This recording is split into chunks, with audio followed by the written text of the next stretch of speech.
दिल्ली की बात हो रही है कि दिल्ली में पोल्यूशन है, पर ये सिर्फ दिल्ली में पोल्यूशन नहीं है, सारे नॉर्थ इंडिया में है। जब नाश मनुष्य पे छाता है तो पहले विवेक मर जाता है। हमने इसको डिस्ट्रॉय कर दिया।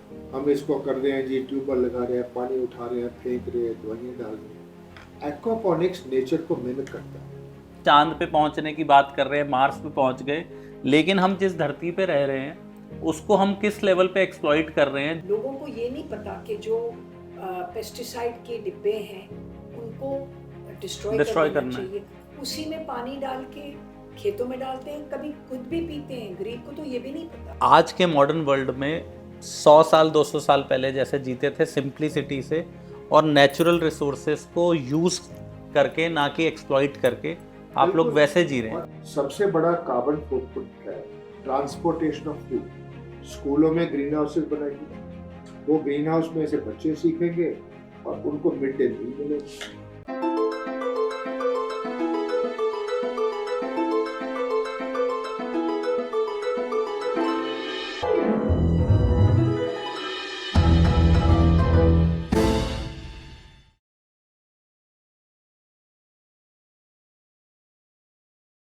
दोस्तों नमस्कार, मैं आपका दोस्त, आपका होस्ट राज भाटिया फिर से आपके बीच में हूँ।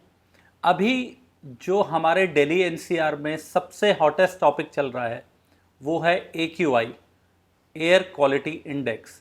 एयर क्वालिटी इंडेक्स PM 2.5 और PM 10।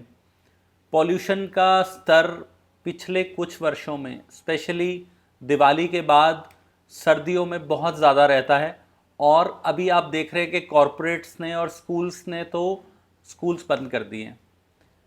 इसी AQI पर एक कपल दिल्ली में रहता है जो बहुत ही बढ़िया काम कर रहा है, जिनके जहां हम आज आए हैं और आपको आज मिलवाएंगे पीटर सिंह जी से और उनकी वाइफ नीनू सिंह जी से। आइए मिलते हैं एक young couple Peter Singh ji और नीनू सिंह जी से। और मैंने यंग कपल क्यों कहा है वो आपको इस पॉडकास्ट सुनने के बाद पता चलेगा। जब आप इनसे बात करेंगे, जब आप इनका पूरा पॉडकास्ट देखेंगे, तब आपको रियलाइज़ होगा कि मैंने इनको यंग कपल क्यों कहा है। सर, आपका स्वागत है हमारे पॉडकास्ट में। सबसे पहले मैं ये जानना चाहूँगा, मैंने जब आपके यहाँ पर एंटर किया तो जो एटमॉस्फेयर लगा वो ऐसे लगा कि जैसे हम पहाड़ों में आ गए हैं। बाहर इतना पॉल्यूशन है, अभी मैं देख रहा था 400 समथिंग एयर क्वालिटी है, और यहाँ पर आकर आपने अपने यहाँ पर एक मीटर लगाया है जिसमें एयर क्वालिटी PM 2.5 का पॉल्यूशन लेवल 5 है। अब ये बताइए कि ये मिशन इम्पॉसिबल है बहुतों के लिए, आपने इसे कैसे अचीव करा? बिल्कुल नहीं है जी। देखिए, हम पुरानी चीज़ें भूल गए। हम बाहर पोल्यूशन है। पोल्यूशन क्यों है? क्योंकि गाड़ियाँ का धुआं है, कोल फायर्ड प्लांट्स हैं। लोग कहते हैं जी पंजाब में वो पराली जलती है, कितनी? वो तो सिर्फ 15-20 दिन, 1 महीना जलती है। ये तो सारा साल रहता है ना। लोग दिवाली में पटाखे जलाते हैं, वो नहीं रोकते हैं।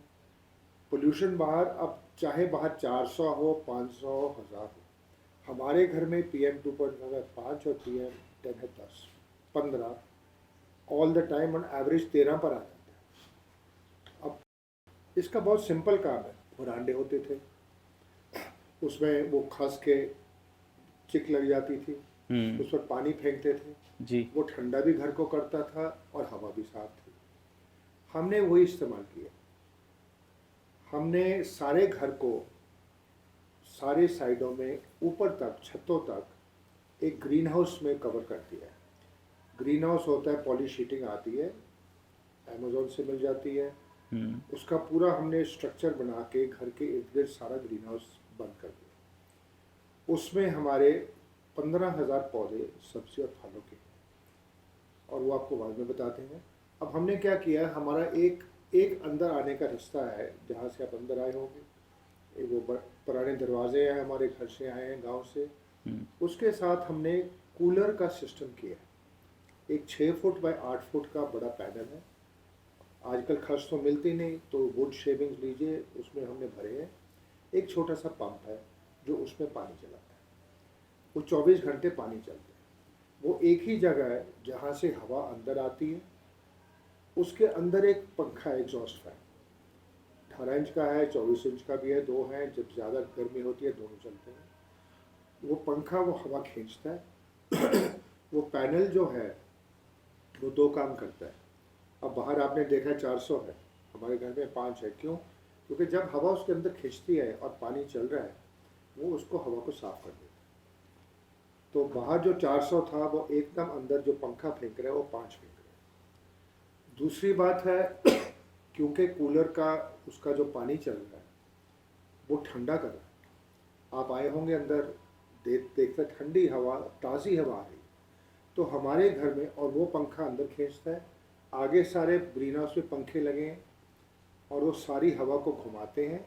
और घर के अंदर हमारा एक ही इधर एंट्रेंस है, एक खिड़की खुली है, बाकी सब बंद है। उस खिड़की से हवा अंदर आती है, घर के अंदर से जाती है। तो पूरा आपने एक सर्कुलर फ्लो बना रखा और है। हाँ जी सर, और बाहर एक किचन में एक एग्जॉस्ट फैन है, वो हवा बाहर फेंक। जी। तो हम दिल्ली की ताज़ी हवा, दिल्ली की पोल्यूटेड हवा को ले रहे हैं, उसको साफ़ कर रहे हैं, उसको ठंडा कर रहे हैं, ग्रीन हाउस में घुमा रहे हैं। ग्रीन हाउस में 15,000 पौधे हैं जो ऑक्सीजन पैदा कर रहे हैं। वो ऑक्सीजन भरी पहाड़ की हवा हमारे घर के अंदर जा रही है, हमारे सांसों में जा रही है। और फिर हम बाहर भी जो हवा फेंक रहे हैं वो ताज़ी हवा फेंक रहे हैं। अब दिल्ली में आप एयर कंडीशनर लगा के बैठ जाओ, अंदर तो ठंडा कर लिया, बाहर तो आप गर्म हवा फेंक रहे हो। जी। और हमारे घर में कोई एयर कंडीशनर नहीं। ये कूलर जो कूलिंग करता है, उसकी वजह से गर्मियों में जब बाहर 45 डिग्री है, हमारे घर में 25 है, कोई एयर कंडीशनर नहीं। पीटर सिंह जी, हम जैसे बाहर रहते हैं, अभी स्पेशली ये इन दिनों में बच्चों के स्कूल्स बंद हैं और कुछ ऐसा माहौल है कि हर समय आंखों में जलन, हेडेक रहता है। और मैं आ भी रहा था आपके घर तक, तो वो रूटीन का प्रोसीजर है, अब हमें आदत ही हो गए, we are habitual to it. और मैं जैसे ही एंटर किया, मुझे ऐसे लगा कि जैसे मैं पहाड़ों में आ गया हूँ। और मैं किसी से भी अभी बात करता हूँ पिछले 10 दिन से, तो ये हॉटेस्ट ट्रेंडिंग टॉपिक है, हर कोई ये। लेकिन ये है कि हमारा एक ह्यूमन नेचर है कि जब हम परेशान होते हैं ज़्यादा एक्सट्रीम, तो हम ह्यू एंड क्राई होता है, उसके बाद सब 10 दिन बाद वहीं। लेकिन आप बने हैं एक चेंज मेकर, आपने बदलाव की बात नहीं करी और बदलाव किया। आप कैसे इंस्पायर हुए इस जर्नी में आने के लिए? देखिए जी, मैं और मेरी वाइफ हम इकट्ठे काम करते हैं जी। हम 4 पुश्तें थी, मेरे दादाजी, दादी जी, माता पिता, हम, और फिर बाद में हमारे बच्चे जब हमारी शादी हुई। तो हम शुरू से, मेरा जन्म फार्म पे हुआ, तो वहाँ पले। 1945 में मेरा जन्म हुआ। उस टाइम तो कोई खाद ही नहीं होती थी, ना यूरिया, ना फर्टिलाइज़र, ऑर्गेनिक खाद ही होती थी, गोबर वगैरह और चीज़ें। और कुएँ होते थे, वहाँ से पानी निकलता था। इतना जो आजकल इतना इंटेंसिव एग्रीकल्चर वो नहीं होता था। बैलों से खेत करते थे, फसल बीज देते, निकालते थे, मक्का, बाजरा, ज्वार, चीज़ें, ये सारा कुछ था। अब क्या है, आज तो हमने उसको ख़त्म कर दिया। हम खेतों को जुताई कर रहे हैं मशीनों से, उसमें फिर हम फर्टिलाइज़र डाल रहे हैं, तो वीडिसाइड डाल रहे हैं। एक वीडिसाइड है round up weedicide cancer causing है। एक गार्डनर था अमेरिका में, उसको लिम्फोमा हो गया।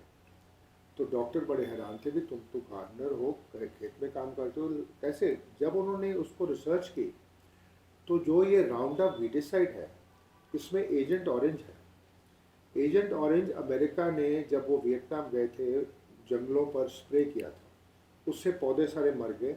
फिर सोल्जर अंदर गए और लड़ाई हुई। अब बाद में ये पता लगा कि जितने सोल्जर बचे लड़ाई से, जो वापस अमेरिका गए, 90% got cancer. So this round up is cancer causing. उसने, वो गार्डनर कहा नहीं मैं तो केस करूँगा। वो कह रहे जी तुम्हारे पास तो 2 महीने रह गए, उसके बाद तो तुम्हारी लाइफ ख़त्म है, क्या करो? कह रहे नहीं, मैंने करना है। उसने केस किया, $multi-million law suit against the companies that made round up. उसको मिला, डॉक्टर्स ने सारा दिया, मगर फिर भी राउंड अप हर जगह बिका। सारी दुनिया में, इंडिया में तो खास करके। और दुख ये होता है, हम जब पंजाब जाते हैं, लोगों को ये नहीं पता कि जो पेस्टिसाइड के डिब्बे हैं उनको डिस्ट्रॉय करना चाहिए। उसी में पानी डाल के खेतों में डालते हैं, कभी खुद भी पीते हैं। गरीब को तो ये भी नहीं पता। फिर जब वो स्प्रे करते हैं, कोई अपने प्रोटेक्शन मेजर्स नहीं यूज़ करते, तो वो स्प्रे बेचारे वो भी इनहेल कर रहे Inhale कर रहे हैं। तो आप सोचिए ये बीमारियां हम बिना अनअवेयरनेस नहीं, हम ऐसे अनअवेयरनेस है जो हवा हम हमारे अंदर जा रही है वो हमें बीमार कर रही है, जी जो खा रहे हैं वो हमें बीमार कर रहे हैं। तो इसका सोल्यूशन क्या है? हम वही सोल्यूशन दे रहे हैं। अब मेरी वाइफ को हम मधुमक्खी का और काम करते आपको बताए थे, इनको ब्लड कैंसर हो गया। 1998 में डायग्नोज हुआ था। ओके तो जब मुझे ब्लड कैंसर डायग्नोज हुआ, उसका क्रॉनिक ल्यूकीमिया है, तो वो जब हम मेरी एम्स में ट्रीटमेंट हो रही थी, केमोथेरेपी हो रही थी, तो उन्होंने डॉक्टर्स ने कहा कि देहरादून में एक वैद्य है, वो कुछ हर्ब से किसी Cure कर किस्म देते के ल्यूकीमिया को हेल्प कर सकते हैं। तो हम ढूंढ रहे थे कोई सोल्यूशन तो हो, तो हम गए वहाँ। तो उससे हमने दो चीज़ें सीखी कि एक तो आप मीट मच्छी खा सकते हो, रेड मीट नहीं खाना चाहिए। आयुर्वेद में ये नहीं कहते कि आप नॉन वेजिटेरियन Non-veg ना मत खाइए। खाओ, पर कम से कम आप कम से कम खाओ। दूसरा ये कि आप जो Organic खाना खाओ। बना के फ्रिज में रखते हो और उसको दोबारा Heat निकाल करते के हैं। गर्म करते रहते हो, उससे जो है जो खाने की मॉलिक्यूलर स्ट्रक्चर है वो बदल जाती वो चेंज हो जाता है। और वो फिर खाना जो है वो तामसिक बन जाता है, वो आपकी बॉडी को नुकसान करता है। अब आप देखिए, लोग फ्रिज में खाना भर देते हैं, उसको बार बार गर्म कर कर के खाते हैं, उसकी न्यूट्रिशन वैल्यू भी खत्म हो जाती है और वो बॉडी को नुकसान करता है। लोग अब सुपरमार्केट से खाना लेते हैं, बना बनाया खाना फ्रोजन लेते हैं। फूड का बहुत ट्रेंड चल गया, तो वो- प्रोसेस फूड, फ्रोजन वो- फूड, बिल्कुल, और वो प्रोसेस्ड फूड है। वो सबसे ज़्यादा मुझे लगता है मैम सबसे बड़ा कारण है बिल्कुल। आज के टाइम में बीमारी का। आप अगर नहीं, उसका लेबल देखें, उसमें रंग है।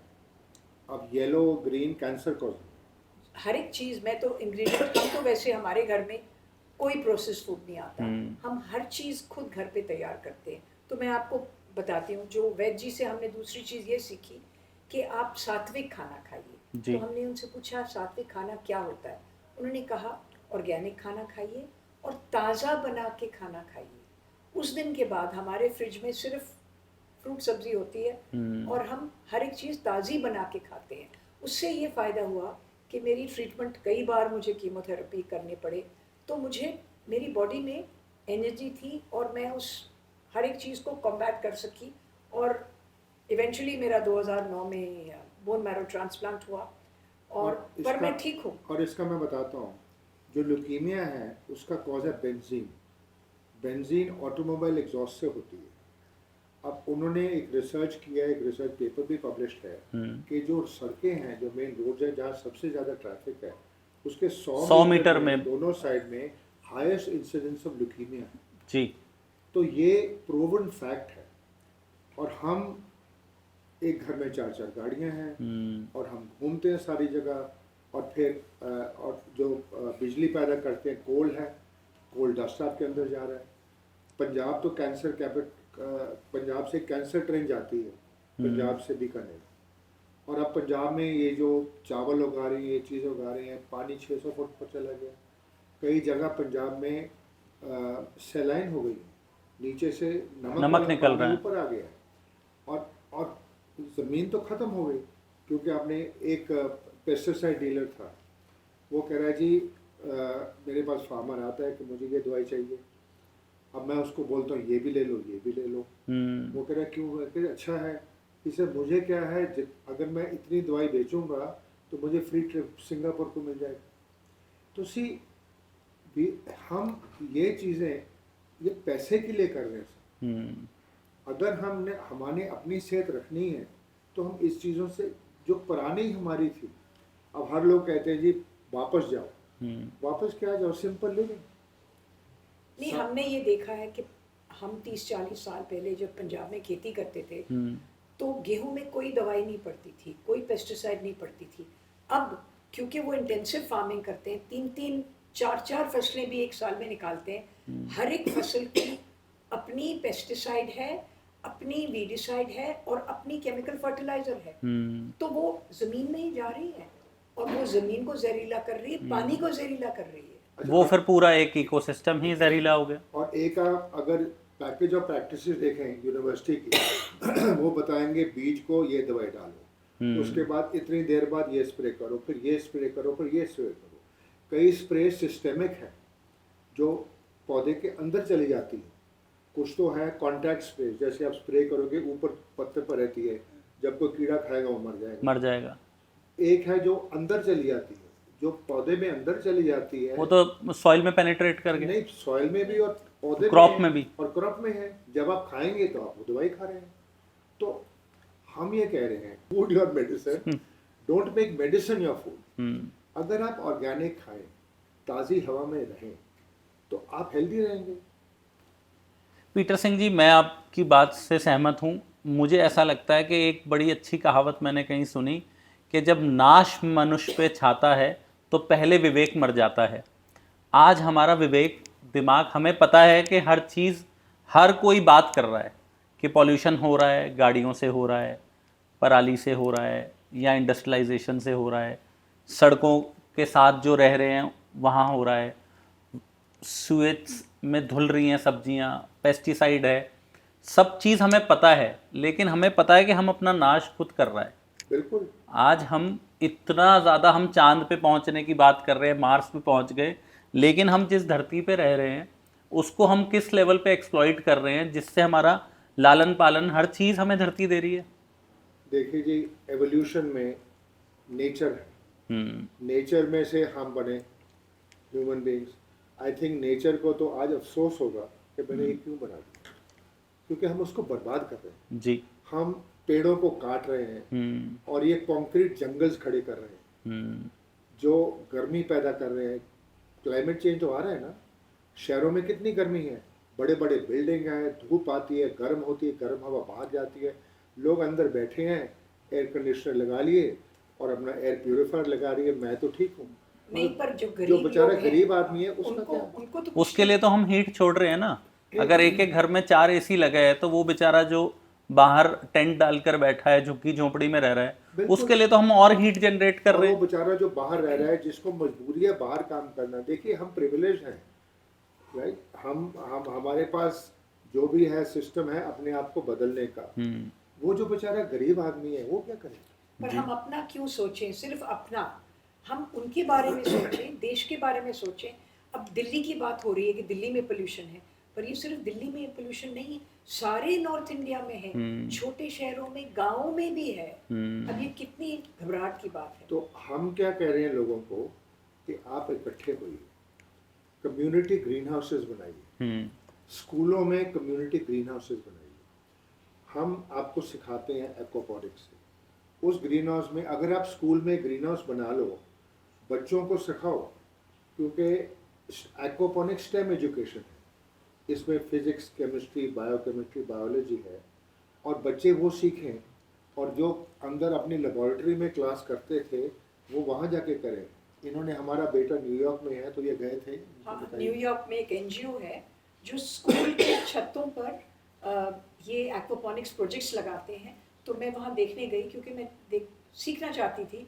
तो वहाँ बच्चे पढ़ रहे थे तो मेरे को वेट करना पड़ा, क्योंकि हर एक बच्चे का अपना अपना प्रोजेक्ट था। उन्होंने अपने पौधे लगाए थे, उसके ऊपर एक्सपेरिमेंट्स कर रहे थे। तो हम अब बच्चों को ऐसे इंस्पायर करें, वो सीखें कि कहाँ से हमारा खाना आता है और कैसे हम न्यूट्रिशियस खाना खा सकते हैं। मैम, आपने एक वर्ड, एक टर्मिनोलॉजी यूज़ करी, एक्वापॉनिक्स। पहले तो मैं चाहूँगा हमारे व्यूअर्स के लिए आप बड़ी अपनी सरल भाषा में एक्वापॉनिक्स क्या मॉडल है उसको समझाइए। देखिए जी, एक्वापॉनिक्स हमने बहुत मुश्किल से सीखा है क्योंकि कोई सिखाने को तैयार नहीं था। तो एक टाइम हमने सोचा कि हमने ऑर्गेनिक, हम सब्जी तो उगाते थे, मगर मेरी वाइफ को ल्यूकीमिया हो गया था, इनका फिर 2009 में बोन मैरो ट्रांसप्लांट हुआ। और हमारी खुद खुशकिस्मत है, हमारा बेटा कह रहा है जी आप आराम से बैठो, मैं आपको लुक आफ्टर करूँगा। उसने सारा खर्चा किया इनके ट्रांसप्लांट का, खर्चे का। तो जब ये वापस आए, इनको मेरे लंग्स डैमेज हो गए थे कीमोथेरेपी से। तो फिर उसने बोला कि जी आप, और डॉक्टर ने बोला जी आप दिल्ली से भाग जाओ। और ये है 2010 की बात, उस टाइम इतना पोल्यूशन नहीं होता था, मगर सर्दियों में तो फिर भी है। तो जो डॉक्टर, इनका चेस्ट स्पेशलिस्ट, वो कह रहे कि आप दिल्ली से कम सर्दी में बाहर निकल जाओ। तो हमारे बेटे ने कहा जी ऐसे है जी, गोवा अच्छी जगह है, मैं वहाँ घर लेता हूँ, आप वहाँ चले जाओ। तो हम सर्दियों में वहाँ चले जाते थे। अब क्या हुआ, यहाँ तो बड़ा 800 गज का घर है, जगह है, पौधे पौधे लगाते हैं, ऑर्गेनिक फार्म है। उस टाइम गोवा में ऑर्गेनिक सब्जी नहीं होती थी, तो हम तो यहाँ से लेके जाते थे, उसको बाई कुरियर भिजवाते थे या ट्रक से, जैसे भी है। तो जब हम गोवा से वापस आए तो यहाँ हमें एक आदमी मिला, वो कह रहे जी एक्वापॉनिक्स करो। एक्वापॉनिक्स में आप छोटी जगह में कर सकते हो। अब एक्वापॉनिक्स क्या है, तो मैंने कहा ठीक है जी सिखाओ। वो कह रहा है जी मैं इतने पैसे दूंगा सिखाने के लिए। और जब वो आगे उसने देखा कि हम क्या कुछ करें, वो आगे वो हमें टेक्नोलॉजी देने को तैयार नहीं था। तो मैंने कहा छोड़ो, हम ऑनलाइन गए, पढ़ा, डाउनलोड पेपर्स किए, सीखा और खुद छोटा सा प्रोजेक्ट लगाया। अब एक्वापॉनिक्स क्या है, देखिए नेचर को देखिए, नेचर में क्या है, पहाड़ों में बड़े बड़े लेक्स होते हैं, उनमें मच्छियाँ हैं, पानी है, वो पानी पहाड़ से नीचे आता है छोटे छोटे स्ट्रीम्स में, वहाँ और मच्छियाँ हैं और चीज़ें हैं, कई एनिमल्स हैं, और उसमें न्यूट्रिशन, जैसे जैसे पानी नीचे आता है न्यूट्रिशन आती है पानी में, फिर वो प्लेन्स में आता है। जो दरिया हैं, दरिया के साइडों में वो पानी जाता है, हमारा गेंजेटिक प्लेन है, वहाँ आप फसलें उगा सकते हैं, और वो पानी फिर समुद्र को चले जाता है, फिर बादल होता है, बारिश पड़ती है और पानी चलता है। ये नेचर है। हमने इसको डिस्ट्रॉय कर दिया, हम इसको कर रहे हैं जी, ट्यूबवेल लगा रहे हैं, पानी उठा रहे हैं, फेंक रहे हैं, दवाइयाँ डाल रहे हैं। एक्वापॉनिक्स नेचर को मिमिक करता है। हम कोई फर्टिलाइज़र नहीं यूज़ करते, कोई केमिकल नहीं, कोई पेस्टिसाइड। तो सिस्टम क्या है, हमने वही नेचर का सिस्टम अपनाया है। एक टैंक है मच्छी का, उसमें हमने मच्छी डाली, 1000 लीटर पानी 20 किलो मच्छी साल की पैदा कर सकते हैं। और इसमें सिर्फ फ्रेश वाटर, जैसे दरिया की मच्छी वो हो सकती है, समुद्र वाली नहीं। तो उसमें हमने मच्छी डाल दी, अब ये लेक बन गया, जैसे छोटा मॉडल लेक, मिनी मॉडल हो गया, मिनी मॉडल हो गया। आप इसको चाहे आप 1000 लीटर का बना लीजिए, 10,000 लीटर का, आपके पास जैसी भी जगह है। हमारे मॉडल हैं बैल्कनीज के लिए। अब लोग कहते हैं जगह चाहिए, हमने कहा नहीं, आप बैल्कनी में 500 पौधे लगा सकते हो, आप छतों पर लगा सकते हो, टेरेसेस पर लगा सकते हो, घर के दीवारों पर लगा सकते हो, वर्टिकल फार्मिंग जैसे आजकल कहते हैं। एक जापान में ऑफिस है, उसमें सारे अपनी दीवारों पर सब्जी उगाते हैं। ऊपर जो उनकी छत है, वहाँ टेरेस है, वहाँ बड़े बड़े टैंक हैं जिसमें चावल उगाया जा रहा है, और ऊपर से पौधे लटक रहे हैं सब्जी के। वहाँ एक रेस्टोरेंट है, वो सारा खाना ऑर्गेनिक वहाँ मिलता है। न्यूयॉर्क में एक हॉस्पिटल है, उसने अपनी छत पर पूरा ग्रीन हाउस एक्वापॉनिक्स का, हाइड्रोपोनिक्स का लगाया है। ऑर्गेनिक सब्जी जो हॉस्पिटल का सारा खाना वहाँ से पैदा होता है। तो हम कर सकते हैं। तो अभी क्या है, हमने टैंक बना दिया, वो मिनी लेक बन गया, उसमें हमने मच्छी डाल दी, उसमें फिर पानी हम घुमाते हैं छोटे पंप से, गोल गोल पानी घूमता है, मच्छी को खाना डालते हैं। कि जो कमर्शियल फीड है उसमें क्या पता क्या कुछ फिर डालते केमिकल हैं। डल जाएगा उसमें। फिर तो हम अपनी फीड भी खुद बनाते हैं।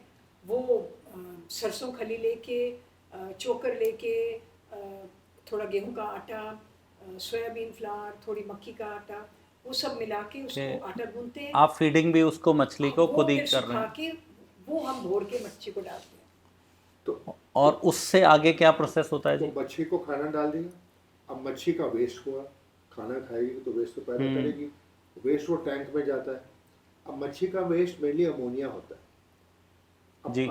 अगर अमोनिया वहाँ बिल्डअप हो जाए तो मच्छी मर जाएगी। तो क्या करते हैं, टैंक को हम ऑक्सीजन करते हैं, हवा का पंप लगा के, छोटा सा, उसमें सारी हवा चलती है टैंक में, और एक पंप पानी को घुमाता है गोल गोल। जब गोल गोल पानी घूमता है तो सारा जो वेस्ट है बीच में सेंटर में इकट्ठा हो जाता है। ओके। नीचे एक फिर वर्टिकल पाइप लगा है ऊपर, और जो बाहर जाता है, तो नीचे उसमें कट है, तो ये जो सारा वेस्ट वाला पानी है वो उस पाइप से बाहर चले जाता है। वहाँ से वो जाता है एक बायोफिल्टर में। बायोफिल्टर में बैक्टीरिया होता है, बेनिफिशियल बैक्टीरिया, आप लस्सी डाल सकते हैं और चीज़ें हैं, वो अपने आप बन जाता है। उसमें एरिएशन है, हवा है, उसमें जो बैक्टीरिया है वो अमोनिया NH4 है, ऑक्सीजन आती है, बैक्टीरिया है, वो नाइट्रेट्स NO2 और NO3 नाइट्रेट्स और नाइट्रेट बनता है। ओके। अब नाइट्रेट्स और नाइट्रेट्स न्यूट्रिशन है पौधों के लिए, प्लस उस वेस्ट में और चीज़ें होंगी, आयरन होगा, कैल्शियम होगा, तो आपने खुराक तो डाली है, मिनरल्स हैं। मिनरल्स हैं, वो सारा जो न्यूट्रिएंट रिच पानी है वो पौधों को जाता है। पौधे ग्रो करते हैं विदाउट सॉइल। देखिए मतलब आपने जैसे हम सॉइल में फर्टिलाइज़र या ये खाद डालते हैं, आपने उनके पानी को ही एक तरह से ट्रीटेड वाटर डाल दिया आपने जिसमें न्यूट्रिएंट्स वो हैं। पानी में सारा न्यूट्रिशन है। अब एक्वापोनिक्स है, एक्वा कल्चर और hydroponics combined. Okay. Aqua culture से एक्वा, हाइड्रोपोनिक्स से पोनिक्स। पोनिक्स। तो एक्वापोनिक्स, तो एक्वा कल्चर में हम मच्छी रख रहे हैं, मच्छी का पानी जा रहा है, जो पौधे उगाए जाते हैं वो हाइड्रोपोनिकली उगाए जाते हैं, नो सॉइल। उसके डिफरेंट सिस्टम हैं, वर्टिकल पाइप्स हैं, बेड्स हैं, पानी के ऊपर है, और वो 4-5 सिस्टम है, आप देखेंगे हमने सारे यहाँ अपनाए हैं। तो उसमें क्या है, पौधे न्यूट्रिशन लेते हैं पानी से, गमले भर के उसमें लगा देते हैं। हम सिर्फ बजरी लेते हैं, जो पुराने एक्वापोनिक सिस्टम में तो बहुत एक्सपेंसिव था, हाइड्रोट्रॉन लो ये वो, हमने कहा जो लोकल मटीरियल है उसको इस्तेमाल करो। हमने वही रिसर्च की है। तो आप बेड्स बना लीजिए, उसमें पॉन्ड लाइनर डाल दीजिए, बजरी भर दीजिए और गमले उसके अंदर लगा दीजिए। सर लेट्स से मैं एक अर्बन जंगल बन गया है अभी, ये दिल्ली NCR या बाकी सिटीज़ भी हैं हमारे यहाँ, और जैसे मैम ने बताया कि पॉल्यूशन यहाँ पर तो ज़्यादा ह्यूमन क्राइम मच गया, otherwise pollution tier 2 tier 3 cities में भी है।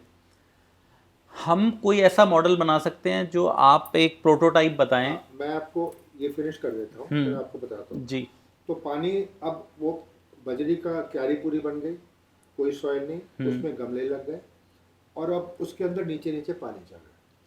तो पौधों की जड़ें नीचे जाएंगी, आप देखेंगे, आपको दिखाएंगे, वो उसका न्यूट्रिशन लेंगी और पानी को साफ करेंगे और पानी को ऑक्सीजन भी करेंगे। वो पानी घूम के जाता है, एक टैंक होता है, वहाँ है पंप।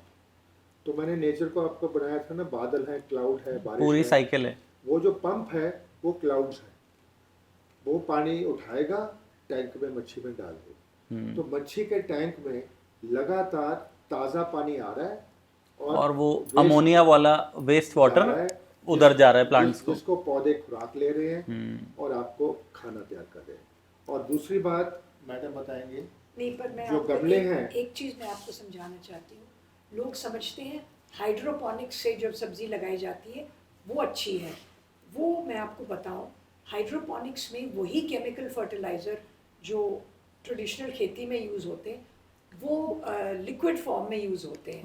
तो वो एज गुड एज, वो ऑर्गेनिक नहीं नो, है। Hydroponics has not been declared organic anywhere in the world. तो हाइड्रोपोनिक्स से सब्जी इतनी बड़ी भी हो सकती है, पर वो केमिकल से होती है, वो नेचुरली वो तो सॉइल में केमिकल ना डालने की जगह वाटर में डाल और वो दिया। ज़्यादा पड़ता है।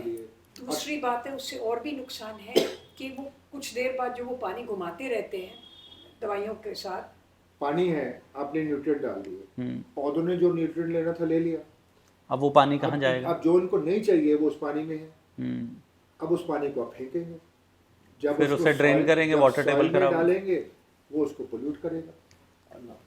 अच्छा, और फिर एक्वाकल्चर भी यही काम करती है, क्योंकि सारी जगह जहाँ लोग मच्छी ग्रो करते हैं उसमें भी एंटीबायोटिक्स डालते हैं और सब कचरा डालते हैं। तो वो पानी जब बहुत ज़्यादा खराब हो जाता है उसको भी बाहर फेंकते हैं, वो भी फिर सॉइल को खराब करता है। एक्वाकल्चर में यह है कि आपने बड़े तालाब बना लिए, मच्छी डाल दी, उसमें फिर वो बाहर का फूड डाल रहे हैं। अब जब मच्छी आपने निकाल दी, वो पानी तो खराब हो गया, अब उसको सारे को बाहर फेंक दें।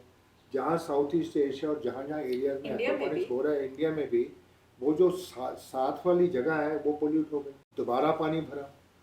अब पानी की कितनी रिक्वायरमेंट है? अब हमारा आप देखिए, यहाँ 15,000 पौधे हैं, हम सिर्फ 1,000 लीटर पानी रोज़ का इस्तेमाल करते हैं, वो भी जो हवा में उड़ता है गर्मी में। सर्दियों में वो 500-700 लीटर हो जाता है। नहीं, the beauty of aquaponics is कि वही पानी रिसर्कुलेट होता है, हम कभी बदलते नहीं हैं, क्योंकि पानी तो पौधों को जाके साफ होके वापस फिर से वापस फिश टैंक में आ रहा है, कॉन्स्टेंटली सर्कुलेट करता है। तो हमें कभी आप देखेंगे कहीं बदबू नहीं है, साफ है, और वही पानी चलता रहता है, साफ होता रहता है। नहीं नहीं, और हम क्या करते हैं, जैसे एक मच्छी में टैंक में मच्छी डाल दी, छोटे छोटे बच्चे डाल दिए, रोहू, कटला, मृगल। गोवा में हमने सी बास ग्रो की है, जो उसको बेटकी बोलते जिसको हैं। बेटकी बोलते हैं। फिशरी डिपार्टमेंट ने बोला जी आप सी बास टैंक में नहीं ग्रो कर सकते। मैंने कहा जी करते हैं। हमने ग्रो की और 1.5 किलो की हो गई। अब जो भी कोई मच्छी का उनके पास जाता है वो कह रहे जी उनके पास जाओ। मैंने कहा जी मच्छी के एक्सपर्ट तो आप हैं। और उसमें हमने सी बास ग्रो की, जितनी फ्रेश, और फिर प्रॉन्स, झींगा, जो फ्रेश वाटर प्रॉन्स है आप वो ग्रो कर सकते हो। जब 1.5 किलो की मच्छी हो जाती है टैंक में, उसको आप निकाल के हार्वेस्ट कर लेते हैं। अब रोज़ थोड़ी थोड़ी निकाल सकते हो। पर हम क्या है ना, हमने 3 टैंक रखे, तो हम हर 6 महीने बाद एक एक टैंक को स्टॉक करते हैं। 1.5 साल के बाद पहला टैंक तैयार है, तो उसको क्या करते हैं, हम वो मच्छी सारी निकाल लेते हैं और फिर उसको साफ करके डीप फ्रीजर में। हमने मच्छी की मार्केट से आदमी बुलाए कि हमारी मच्छी है, साफ कर दीजिए। उन्होंने जब मच्छी साफ की, उन्होंने बोला हमने इतनी साफ अंदर से मच्छी कभी नहीं देखी। तो फिर ये भी अच्छी बात है, हमारी ऑर्गेनिक मच्छी है। जो अब दरियाओं में और समुद्र में मच्छी हो रही है, उसमें तो अब केमिकल्स हैं, सुएज है, मर्क्यूरी है। कहने का मतलब ये है कि आपने एक सेल्फ सस्टेन्ड मॉडल बना दिया, जिसमें आपको नॉन वेज फूड की रिक्वायरमेंट है तो आप वो फिश से पूरा कर लेते हैं, सेल्फ सस्टेन्ड मॉडल है। और वेजिटेबल्स आप ऑर्गेनिक अपने यहाँ ग्रो कर रहे हैं। क्लाइमेट, जब टेम्परेचर है वो आपने चेंज कर रखा है, 45 है, हमारा 25 है। एयर क्वालिटी आपने चेंज कर रखी है। तो मैं तो ये कहना चाहूँगा कि आप धरती पे स्वर्ग है तो फिर यहीं है। और भी कर रहे हैं हम, बताइए आप। रेन वाटर और अब ऐसे यार हमें पानी चाहिए जी, तो हमने क्या किया अब देखिए सड़कों में बारिश का पानी जाता है, सड़कें भर जाती हैं, हल्ला मचाते हैं लोग, जी कुछ करो। अब हमारा यहाँ एसोसिएशन है सैनिक फार्म, जो इसको रन करता है। तो हमने क्या किया एसोसिएशन ने कि हर जगह रेन वाटर हार्वेस्टिंग की। तो सड़कों पर भी हमने बोर करके जो पहला पानी है ना, जैसे जो पहला रेती है, जब आप बोर करते हैं पहली लेयर रेती में उसमें वो पानी डाल दिया, वहाँ से वो फिल्टर होकर नीचे चले जाएगा। और सारे सैनिक फार्म में हमारी एसोसिएशन ने कराया। सड़कें भी आपने देखे हुए हमने खुद बनाई है, सब मेंबर ने इकट्ठा होकर। फिर अब इसका क्या वजह है कि ग्राउंड वाटर ऊपर आ गया। फिर हमने यहाँ सैनिक फार्म में कम्युनिटी ट्यूबवेल्स लगाए। जल बोर्ड ट्यूबवेल अलाउ नहीं करता। हम उनके पास गए तो एसोसिएशन वाले ने मुझे बोला जी आप एक्सपर्ट हो, आप इनसे बात करो। मैंने कहा जी हमें अलाउ करो। वो कह रहे हम ट्यूबवेल, मैंने कहा कम्युनिटी ट्यूबवेल तो अलाउ करते हो? कहते हाँ, पर हमारे पास पैसा नहीं। मैं कहा हम डालेंगे। तो हमने 15 ट्यूबवेल सैंक्शन कराए सैनिक फार्म के लिए। 50-50 घर इकट्ठे किए, उनको बोला जी 50-50 हज़ार दो। वो पैसा एक कॉमन फंड में चला गया। उससे हमने, जैसे हमारे इस एरिया में एक ट्यूबवेल बनाया 600 फुट गहरा गया, ताकि किसी भी टाइम पानी नीचे जाए वहाँ से उठा सकते हैं। पानी था 220 फुट पर उस टाइम। ये कितने साल पहले की बात है? ये है कोई तो 15 साल हो गए, काफ़ी देर हो गई। तो वहाँ से एक हाई कैपेसिटी मोटर लगाई हमने, उसका पानी बाहर आके निकाला। वहाँ 30,000 लीटर का एक अंडरग्राउंड टैंक है, वो पानी फिल्टर होता है, फिल्ट्रेशन यूनिट लगाया है, वो उसमें भरा जाता है। उस टैंक में से फिर हाई प्रेशर पंप लगा है, जो सारे घरों को पानी सप्लाई करता है। तो हर आदमी को, हर घर को 1000 लीटर से तकरीबन पानी मिल जाता है पर डे। और उसका फिर हम जो उसका वो सिस्टम चलाने का खर्चा है, वो हम महीने का कैलकुलेशन करते हैं, वो डिवाइड कर देते हैं। तो हम सब तकरीबन 1000 रुपये महीना पे करते हैं और हमें पानी, और साफ़ पानी। अब नीचे का पानी ऊपर आ गया। अब हमने अपने घर बाहर तो हमने रेन वाटर हार्वेस्टिंग की है सड़कों पर, मगर जो घर का पानी है, बारिश का पानी, हमने पीछे आपको दिखाएंगे टैंक 2 बनाए, 6-6 हज़ार लीटर के, 12,000 के टैंक। सारी छतों का पानी आके उसमें आता है। वहाँ से जब भर जाता है टैंक 12,000 लीटर, ऊपर पानी एक पाइप लगा है, ओवरफ्लो जाता है। ज़मीन के नीचे हमने एक 6,000 या 10,000 लीटर का टैंक बनाया है, वो भरता है। जब वो 12,000 ऊपर है, 10,000 नीचे, या 22,000 लीटर पानी हमारे पास है। उसका जो फालतू पानी है फिर अंडरग्राउंड जाता है, पहली रेती पर उसको रिचार्ज करते। तो हमने हमारे पास बारिशों में 22,000 लीटर पानी जमा, उसको हम इस्तेमाल करते हैं। और नीचे पानी ऊपर आ गया ग्राउंड वाटर लेवल भी तो यहाँ बढ़ गया होगा। ट्यूबवेल हाँ जी, चलने 40 फुट ट्यूबवेल पानी ऊपर आ 40 गया है। फुट ऊपर आ गया है। तो जो हम सड़कों पर पानी फेंक रहे हैं उसका ये इस्तेमाल है। दूसरी बात है ग्रे वाटर रिसाइकलिंग। अब हमारे घर में यहाँ सुएज है नहीं, तो हमने सेप्टिक टैंक में पानी जाता है, उसको हमने 2 हिस्से में डिवाइड कर दिया। जो फ्लश का पानी है वो टैंक में जाता है, और वहाँ से जब अब नॉर्मल सेप्टिक टैंक बनाते हैं, जो पानी निकलता है उसको अंडरग्राउंड डाल देते हैं, वो नीचे को पोल्यूट करता है। मेरे दोस्त एक आर्किटेक्ट थे हमारे, और वाइफ इंजीनियर थे उनके, इंजीनियर थे, मेरे साथ रहते थे। उन्होंने मुझे बोला जी आप ऐसे करो, हॉरिजॉन्टल बनाओ।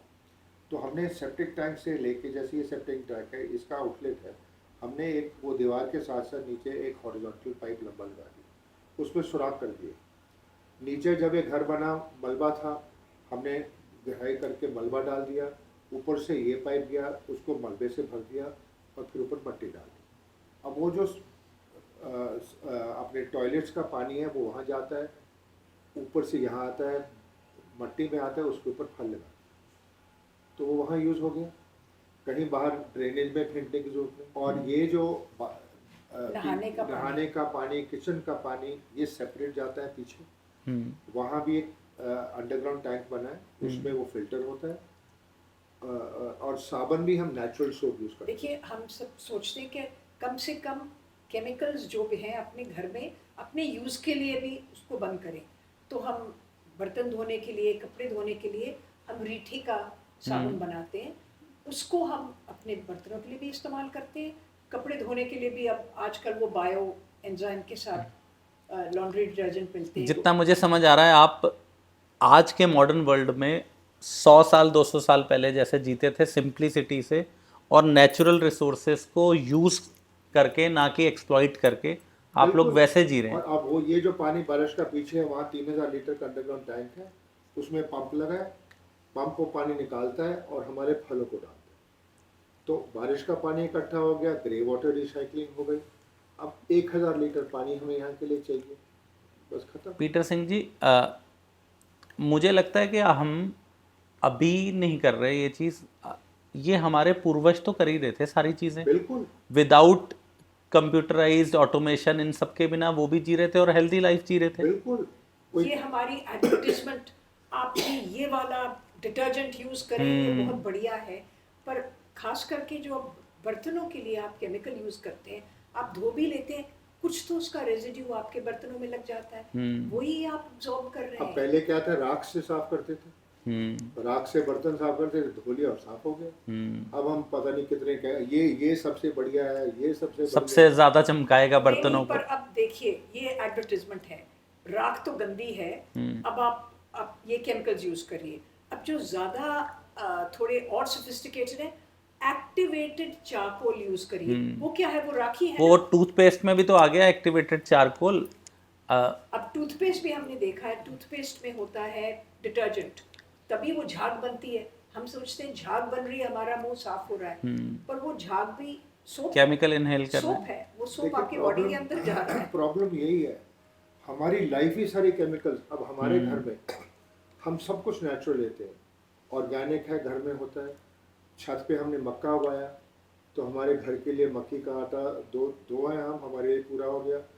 हमने जो मच्छी के टैंक है उनके ऊपर चावल उगाया, पिछले साल तजुर्बा किया है। सिंपल काम है, आपका टैंक है, पानी है, उसके ऊपर एक थर्मोकोल का मोटा लेयर होता है, उसको बिछा दीजिए, उसमें सुराख करिए, गमले डाल दीजिए, गमलों में आप थोड़ी बजरी डाल दीजिए और उसमें चावल लगा दीजिए। अब क्या है, चावल निकलेगा, जड़ नीचे जाएगी, उसको पानी चाहिए, नीचे मच्छी का पानी है, उसको और मच्छी के पानी मच्छी के लिए नेचुरल हैबिटेट हो गया एक तरह से। मच्छी के लिए न्यूट्रिएंट है। और जब आपने ऊपर थर्मोकोल डाल दिया, आपने ऊपर से भी टैंक को बंद कर दिया, तो हवा में नहीं पानी उड़ेगा, इवेपोरेशन नहीं तो होगी। वो चावल बिना पानी के हो रहे हैं। हाँ, वो डायरेक्ट पानी ना जाके इवेपोरेटेड वाटर जो ऊपर जा रहा है। नहीं, ऐसे ना गमला लग गया, जैसे ये गमला है, ये टैंक है, ये यहाँ हमने थर्मोकोल डाल दिया, इसमें सुराख कर दिया, अब जड़ नीचे पानी में चलेगी, मच्छी के पानी में, और उसकी जो जितना न्यूट्रिशन है उनको ऑटोमेटिकली मिलेगा। आपको उसको कोई खाद डालने की जरूरत नहीं, कोई पानी डालने की जरूरत नहीं, खत्म। पीटर सिंह जी, अभी एक बड़ा न्यूज़ में चल रहा है। नवजोत सिंह सिद्धू जी हैं, जो हमारे एक्स क्रिकेटर थे, उनकी वाइफ को 4 स्टेज कैंसर हो गया और उन्होंने स्पेशली उनके क्योर होने के बाद अभी एक लास्ट वीक प्रेस कॉन्फ्रेंस करी है, जिसमें आप जो बात बता रहे थे कि देहरादून में जाके ऐसे ही उन्होंने आयुर्वेदा से अपनी वाइफ को क्योर किया, जो वो क्लेम कर रहे हैं, लाइफस्टाइल में चेंज करके। क्या आप मानते हैं कि लाइफस्टाइल में चेंज करके हम ऐसे क्रॉनिक डिजीज़ेस को काफ़ी हद तक क्योर कर सकते हैं? देखिए, ऐसे है, diabetes, high blood pressure, heart disease भी मोस्टली ये हमारी लाइफस्टाइल डिजीजेस हैं। जी। हम एक्टिव नहीं रहते हैं, हम्म। बिल्कुल चलते नहीं हैं, एक्सरसाइज नहीं करते, फिर जो हम खाना खा रहे हैं, आप सोचिए, हर एक चीज़, आपके नमकीन, आपकी ब्रेड, बिस्किट, जो सब कुछ है वो सब फ्राइड है। फ्राइड किस चीज़ में है? पाम ऑयल में। पाम ऑयल, अब तो पाम ऑयल का नाम भी नहीं लेते हैं, अब उसको रिफाइंड ऑयल बोलते हैं। जी।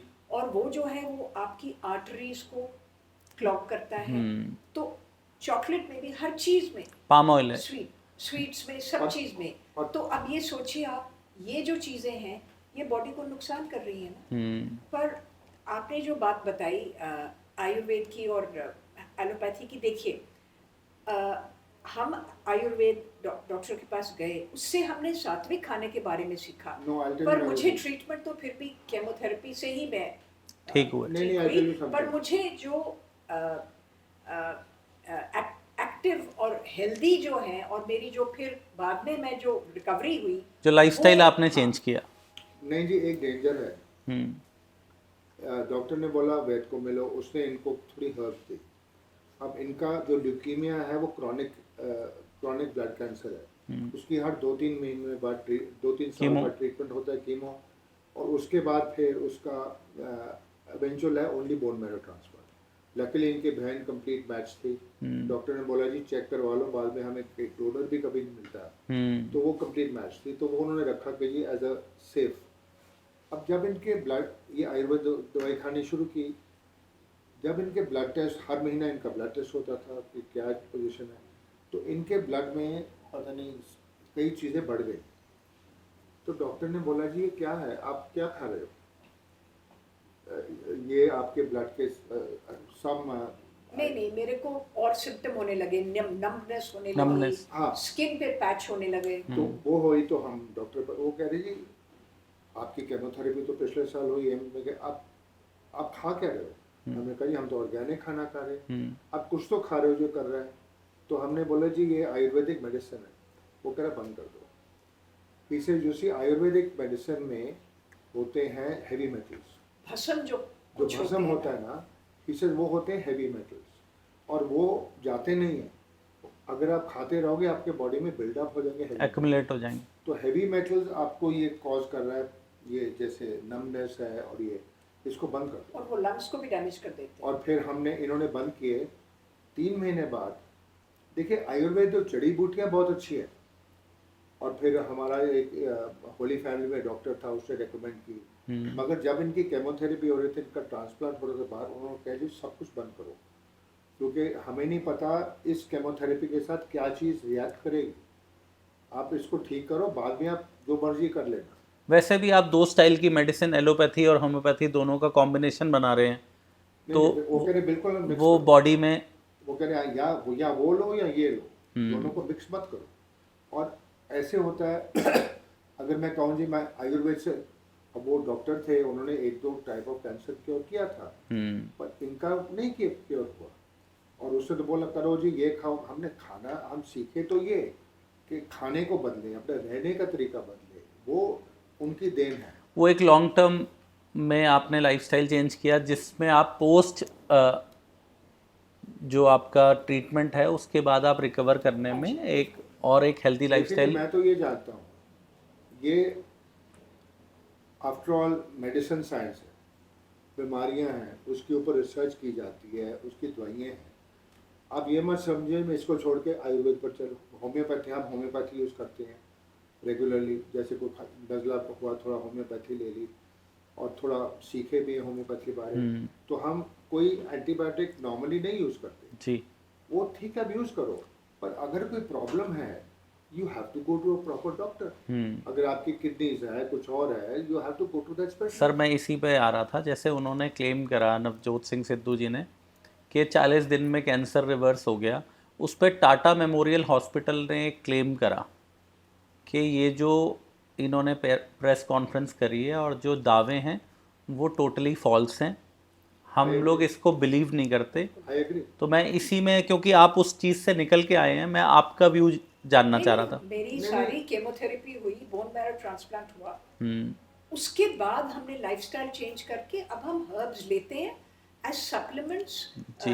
फॉर एग्जांपल एक गुडुची है, गुडुची। अब गुडुची जो है वो एक बॉडी की इम्यूनिटी बढ़ाती है, पर हर चीज़ मॉडरेशन में लेनी पड़ती है। और चेक करो कि आप अब आंवला है, हम लोग हम कहते हैं जी सुपर फूड, अवाकाडो खाओ, ये खाओ, हमारे अपने देसी सुपर फूड इतने बढ़िया हैं, हम क्यों ना देसी खाएं। जो आंवला है वो इतनी कुदरत की देन है, वो रसायन है, तो हम तो सारा साल आंवला खाते हैं। अब ऐसी चीज़ें हैं जो हमें अपनी देसी खाने। मैं आपको आंवला पे एग्जाम्पल देता हूँ। मेरे एक बहुत अच्छे मित्र हैं, उनका बहुत बड़ा आयुर्वेद का कारोबार है, वो वर्ल्ड वाइड उनके सेंटर्स भी हैं आयुर्वेदा के। उनके एक कंसाइनमेंट गई आंवला की, जो यहीं से खेती होती है यूपी में, वहाँ से कंसाइनमेंट गई स्पेन। स्पेन में जब वो मटेरियल उतरा तो उसे उन्होंने रिजेक्ट कर दिया।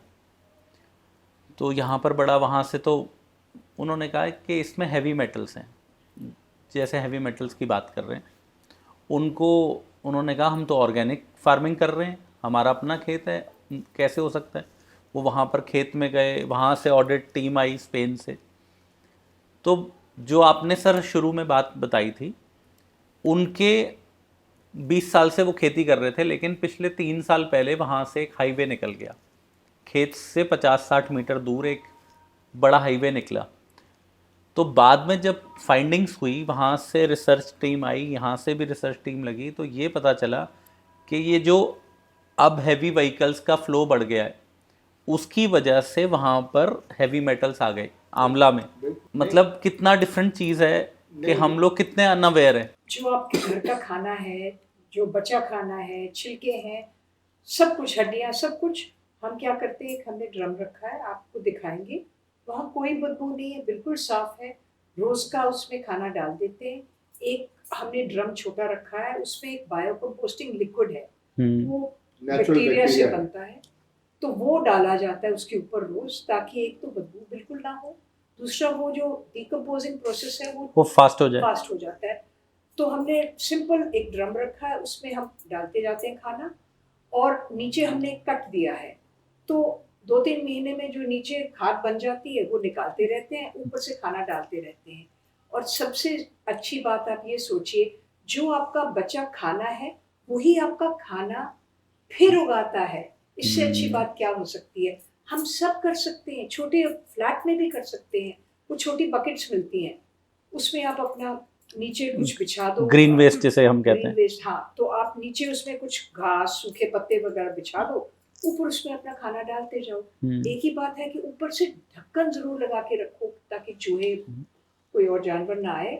तो आप अपने फ्लैट में भी आप अपनी खाद बना सकते हैं। खाने बाहर मत फेंकिए, अपने घर में अपना जो बचा कुचा है उसको हैंडल करिए, और वेस्ट को सेग्रीगेट करके आप दीजिए, ताकि जो उठाते हैं वो भी उनकी भी तो आप सोचिए ह्यूमैनिटी है, तो वो क्यों आपकी गंदगी को छांटे। वो फिर रिसाइक्लेबल वेस्ट हो जाता है, पेपर प्लास्टिक अलग अलग किया जाए। ऐसे है। एक और बात है, एक तो हमारे घर का खाना हो गया, दूसरा हम यहाँ रह रहे हैं, बाहर पेड़ हैं, पत्ते हैं, लोग क्या करते हैं उसको इकट्ठा करके जलाते हैं, वो धुआं आ रहा है, पोल्यूशन क्रिएट कर रहा है। तो हमने जो यहाँ स्वीप करता है, सफाई करता है हमारी लेन में सारा, उसको बोला भैया ऐसे है, ये हम उसको खाली बोरी दे देते हैं कि ये सारे पत्ते अपने झाड़ू लगा के इसमें डाल दो, वो हमारे गेट के सामने रख दो, उसको हम उठाते हैं और उसमें हम पानी डाल देते हैं, पानी डाल के उसको बंद कर देते हैं। अगले दिन सुबह फिर हमारे आपको दिखाएंगे 2 बिन बने हैं, ये पत्ते सारे उसके अंदर डाल देते हैं। उसके नीचे एक छोटा दरवाज़ा दरवाज़ा है बनाया। निकालने के लिए। अब इनके साथ हम इसको गीला करते हैं और एक स्पेशल कीड़े मिलते हैं वर्म्स, जो खाद बनाते हैं, वर्मी कंपोस्ट जिसे वर्मी कहते हैं। कंपोस्ट, Red- वो हम red worms। रेड वर्म, वो यहाँ नर्सरी या बाहर गवर्नमेंट के मिलते हैं। वो मेरे ख्याल 40-50 पैसे का एक देते हैं, आप थोड़े ले लीजिए और वो फिर अपने आप बनते रहते हैं। हमारे सारे यहाँ वो कीड़े फैल रहे हैं और वो वेस्ट पैदा करते हैं। वो जो कचरा वो खाते हैं, तो इसमें पत्तों को वो खाएंगे, वेस्ट बनेंगे, उसके नीचे से हम निकाल लेते हैं, खाद निकाल लेते तो हैं। ये दोनों खाद मिक्स करके हर 3 महीने में 10 पूरी बोरी भरी है, जो बड़ी आटे की बोरी होती है, वो हमारी खाद की बनती है। मैं उसको ब्लैक गोल्ड कहती हूँ। आपको दिखाएंगे, और उसकी कोई स्मेल नहीं। और अगर आप खरीदने जाएं वो खाद को, 1000 रुपए की एक बोरी आती है, तो 10,000 की हम खाद हर 3 महीने हर बाद 3 महीने 30,000 रुपए साल की हम खाद अपने घर में बना रहे हैं। उसको हम गमलों में डालते हैं। अब एक्वापोनिक्स जैसे मैंने आपको दिखाया था, समझाया था, पानी चलता है वापस आता है। ट्रेडिशनली एक्वापोनिक्स में सिर्फ बजरी डालते हैं, तो हम क्या करते हैं, ये जो घर की बनी खाद है, नीचे जैसे गमला लिया, थोड़ा सा 2-3 उंगली उसमें बजरी डाल दी, फिर उसको ये खाद जो घर की बनी है और कोकोपीट, वो जो कोकोनट का हस्क होता है, उसको मिक्स करके इसमें भर दिया, इसमें पौधा लगा दिया। अब इसमें क्या बेनिफिट है, आपका ये गमला है, इसमें नीचे बजरी है, ऊपर आपका घर का बना खाद है, उसमें न्यूट्रिशन है, जो भी आप खाना खाते हैं, और हम लोग जैसे इन्होंने बताया मीट हड्डी हम सबको डाल देते हैं, सबको गल जाता है। तो पौधे को 2 न्यूट्रिशन मिल रही है और डबल यील्ड है, एक तो इसकी, एक नीचे से जो मच्छी का पानी चल रहा है। तो बाकी अब वो कूड़े वाला जो बाहर से कूड़ा उठाता है, अब सैनिक फार्म में हमने क्या किया, बोला है लोगों को भी सेग्रीगेट करो, जो प्लास्टिक अलग रखो, कूड़ा अलग रखो। तो वो यहाँ से पेपर प्लास्टिक उठाता है, वो कह रहे कि आपके घर में कूड़ा नहीं है, तो मैं उसको अंदर लेके गया, मैंने दिखाया, मैंने कहा ये देखो, वो कह रहे जी अगर हर आदमी ये कर ले, हमारी जान तो आसान हो जाएगी। तो वाई हम क्यों नहीं करते सेग्रीगेट वेस्ट। अब बाहर की कंट्रीज में कहीं जाओ, वहाँ बिन्स बने हैं, एक ग्लास के लिए, एक प्लास्टिक के लिए, अलग अलग दिन अलग अलग गाड़ी आती है और अलग अलग गाड़ी आती है। मगर यहाँ क्या है, सड़कों पर, हम अभी अमृतसर गए थे, हरमंदिर साहब, अब इतना दिल खराब हुआ कि वो गुरु की नगरी कहते हैं, गलियों में कूड़े के ढेर लगे हुए हैं। कूड़े के ढेर लगे हैं साइडों में। तो मैंने वो दुकानदारों को पूछा, ये क्या कहानी है, कह रहे जी क्या है, गाड़ी आती है और वो इसको नहीं, वो कहते हैं आज गाड़ी, कल गाड़ी नहीं आई। मैंने बोला देखिए, लोग आते हैं, आपको बुरा नहीं लगता, आपकी गली कूड़े से भरी हुई है, नहीं, पर ये उनको कोई फर्क ही नहीं। ये आदत हमें बदल, ऐसे है, हम पहले किराए पर बेटी क्लास रहते थे, जब बच्चे स्कूल पे आए, हम फार्म से वापस आए, हमारे साथ घर वाले घर में वो अपने झाड़ू झूड़ू कूड़ा मारा और बाहर नाली में फेंक दिया। मैंने उनको बोला जी ये बाहर क्यों फेंक रहे हो, कह रहे जी आपको क्या, आपके घर के सामने तो नहीं है। मैंने कहा जी मेरे घर के सामने नहीं है, सड़क पर तो है, आप एक डस्टबिन रखो, जो कूड़े वाला आया उठा के ले जाएगा। जैसे आपका क्या मतलब है, आप अपना जो करना करो, हम जो करना हम करेंगे। तो हमारा जो काम सफाई करना, मैंने कहा भाई ऐसे करो, एक डस्टबिन यहाँ मैं आपको लेके देता हूँ, उनका जो कूड़ा बाहर गिरता है उसमें डालो और उठा दो। तो ऐसे है, हम ही रिस्पॉन्सिबल है।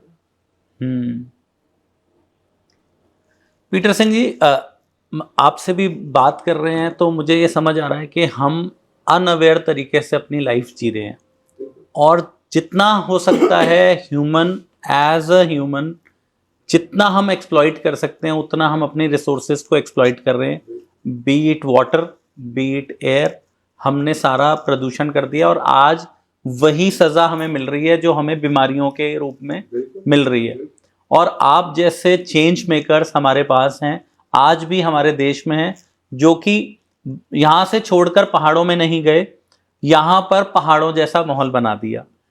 और मैं आपसे ये जानना चाह रहा हूँ कि जैसे आपने बताया, आज सोलर पे, रिन्यूएबल एनर्जी पे ग्लोबली बात हो रही है, आप क्या ऐसा कोई मॉडल हो सकता है कि सोलर एनर्जी के साथ, सोलर पैनल्स के साथ, और आपके इस एक्वा हाइड्रोपोनिक को मिक्स करके कोई प्रोटोटाइप बनाया जा सकता है, जो एक जैसे न्यू कंस्ट्रक्शंस बहुत हो रही हैं दिल्ली एनसीआर में, गुड़गांव, फरीदाबाद, नोएडा, बहुत ज़्यादा टावर्स बन रहे हैं, उसमें क्या जो नए डेवलपर्स हैं उनको हमें और गवर्नमेंट को क्या हम कोई ऐसा मॉडल दे सकते हैं कि भाई ये प्रोटोटाइप है, अगर आप ये यूज़ करें तो आपकी सोसाइटी, आपका ये एरिया, जैसे आपकी लोकेलिटी है वैसा सेल्फ सस्टेन हो सकता है और बेस्ट प्रैक्टिसेस हम यूज़ कर सकते हैं। बिल्कुल जी। अब देखिए, एक्वापोनिक्स में पानी आपने देखा सिर्फ 1000 लीटर चाहिए, हमें कोई खाद नहीं चाहिए, कोई फर्टिलाइजर नहीं चाहिए, वो भी घर में बनता है। और वो जो घर का हमारा खाना है वो हमारी खाद बनाता है। फिर जब पौधे हम काटते हैं, जब सब्जी काटते हैं, उसके जो पत्ते फालतू नहीं वो भी खाद में डाल देते हैं। तो सब कुछ घर का हो गया, हवा भी घर की हो गई, पानी भी घर का हो गया। हमने जब रेन वाटर हार्वेस्टिंग वो है, गंदा पानी भी हमने साफ करके इस्तेमाल कर रहे हैं। अब इसकी एक ही रिक्वायरमेंट है, बिजली। तो मैंने इसके ऊपर काफ़ी पढ़ा है। अब देखिए, जो बिजली हम चाहते हैं, हम कह रहे हैं एक हाइब्रिड सिस्टम डेवलप करो। एक तो सोलर हो गया, अब एक है सोलर एंड विंड कंबाइंड। आजकल नए विंड टर्बाइन्स बन रहे हैं। एक कंपनी है जयपुर में, आईसेट है शायद, हमने उनको कॉन्टेक्ट किया था। आपके वो बड़े बड़े टर्बाइन होते थे, बड़े बड़े विंड टर्बाइन। अब एक नई डेवलपमेंट है वर्टिकल एक्सिस विंड टर्बाइन। वो एक छोटा सा टर्बाइन है और जो ऐसे घूमता है, तो जिधर से भी हवा आए वो घूमेगा। ओके। और नीचे उसका जनरेटर लगा है, तो जब हवा चली है वो पैदा करेगा, जब धूप आई है सन से होगा, फिर वाटर। अब देखिए, एक्वापोनिक्स में पानी लगातार चल रहा है, पंप हो रहा है, पंप होके जा रहा है। छोटे छोटे उनको पेल्टन व्हील कहते हैं। पेल्टन व्हील जनरेटर्स हैं, जो आप उसमें जैसे पानी आपका गिर रहा है ना, उसके आगे लगा दो, वो घूमेगा। हाँ, वो सर्कुलर मोशन से और वो बिजली पैदा करेगा, काइनेटिक एनर्जी, तो वो बिजली पैदा करेगा। तो हम कह रहे हैं आप हाइब्रिड सिस्टम बनाइए। जो भी आपने कॉलोनीज डेवलप करनी है, जो करना है, अब देखिए, ये सोचिए, बड़ी बिल्डिंग है, उसमें पानी सब ऊपर गिर के नीचे आ रहा है। जब ऊपर से नीचे आ रहा है, छोटा सा पेल्टन व्हील लगा दीजिए, आपकी बिजली पैदा हो गई। छतों पर आप ये जो वर्टिकल, बल्कि अभी इनका नई डेवलपमेंट हुआ है कि ये जो वर्टिकल एक्सिस विंड मिले छोटे छोटे बनाए हुए, तो पूरी दीवार पर एक साइड में पूरी दीवार में विंडमिल्स लग जाएंगे और उसकी कॉस्ट बहुत कम है। अब नेक्स्ट मेरा प्लान है इसके ऊपर थोड़ा रिसर्च करना, इसको इंस्टॉल करना। जैसे गोवा में हमारा घर, दिल्ली में हवा कम है। मैंने आईसेट को पूछा था, तो वो कह रहे हैं जी यहाँ दिल्ली में इतनी हवा है तो इतने हमारा सिस्टम कामयाब नहीं होगा, गोवा में बहुत चलेगा। तो जहाँ पहाड़ों में हवा है, अब हम ट्रेनिंग देते हैं लोगों को। एक आदमी ने मुक्तेश्वर उसने बनाया नेचुरल जगह, वो कह रहे हैं यहाँ बिजली तो है नहीं। मैंने कहा हवा तो है ना आपके पास, तो विंडमिल लगा लो, विंडमिल लगा के बिजली पैदा करो। सो अभी हमने इस साल काफ़ी इस पर काम किया, सोलर वालों को कांटेक्ट किया। जब हम दिल्ली मार्च में वापस आए, 6 महीने में लोगों के पीछे पड़ा रहा कि जी आप हमें सोलर सेटअप करो। अब ये क्या बात है, पैसे बहुत मांगते हैं और उसके ऊपर फिर और पैसे चाहिए उनको इंस्टॉलेशन के लिए। तो मैंने कहा छोड़ो, मैंने टाटा सोलर को किया, दूसरे को किया, सबको। और हर आदमी इतने का, जैसे अगर आप सोलर देखें, 20,000 रुपए पर किलोवाट है कॉस्ट ऑफ सोलर पैनल। उसके ऊपर खर्चा डालो इंस्टॉलेशन 20-25 हज़ार हो जाएगा। अब वो मांग रहे हैं 60,000 सिर्फ सोलर सिस्टम का, उसके ऊपर वो इंस्टॉलेशन का मांग रहे हैं और स्ट्रक्चर का मांग रहे हैं। तो मैंने कहा छोड़ो, मैं खुद करूँगा। मैंने ऑनलाइन ऑर्डर कर लिया अमेजोन से, तो मैंने स्ट्रक्चर सारा बना दिया, ऊपर आप देखेंगे। और स्ट्रक्चर ऐसे बनाया है कि पूरे को छत को नहीं ढका। हमने लाइनों में सोलर पैनल लगा दिए, एक लाइन 3 किलोवाट है, 6 पैनल। फिर हमने जगह छोड़ दी, फिर आगे दूसरी लाइन लगा दी। एक वो नया सिस्टम है एग्री वोल्टेक्स, वो एक्सपेरिमेंट कर रहे हैं कि जब आप खेतों पर सोलर लगाना है, अगर आप ऊपर लगा लोगे तो नीचे तो कुछ नहीं होगा। अगर आप इसको इस्तेमाल करेंगे तो स्टैगर्ड हो गया। अब बीच में से जब धूप आती है, और इसको ऊंचा करके हमने 10 फुट तक लगा दिए पैनल, नीचे जगह है काम करने की, आप जो छत पर लगाएंगे। अब वो धूप आ रही है और हमने बाईफेशियल सोलर लगाए हैं बारी के, उसके नीचे से भी लाइट आती है, वो सोलर पैदा होगा। तो उसको अगर हम फर्श को बिल्कुल वाइट करते हैं तो वहां से भी रिफ्लेक्शन होगी। तो ये चीजें हमने डेवलप करनी है, सोलर विंड वाटर इकट्ठा करके। आप जैसे आप कह रहे हैं सोसाइटी है वहाँ इकट्ठा बनाइए। अब मैंने आपको उनकी छतें हैं, छतों पर ग्रीन हाउस लगाइए, वहीं से खाना पैदा हो। स्कूल है, स्कूलों में ग्रीन हाउसेस बनाइए, वो ग्रीन हाउस में से बच्चे सीखेंगे और उनको मिड डे मील मिलेगा। नहीं, पर आपने जो बात पूछी, जो सोसाइटीज़ हैं, जो मल्टी स्टोरी बिल्डिंग्स बन रही हैं, उनके साथ एक्वापॉनिक्स के मॉडल बहुत अच्छी तरह चल सकते हैं।